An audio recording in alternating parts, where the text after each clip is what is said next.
në çështjet të cilat janë ndaj pushtetit sot aktual dhe ministrave shumë shpesh me të drejtë,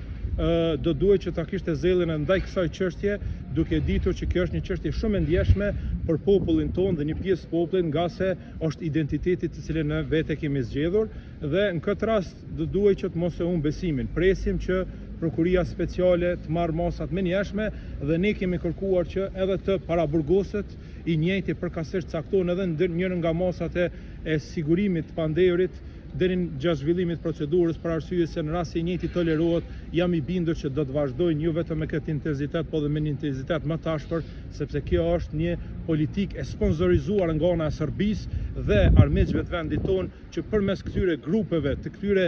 ateistëve ideologjik enverist, të cilët e pretendojnë veten si baballar të kombit, të nxisin sa më shumë përçarjen mesin popullit tonë, kur populli jonë është shumë komod me njëri tjetrin dhe na e dim që armiqt i kim të jashtëm dhe nuk i kim breshta.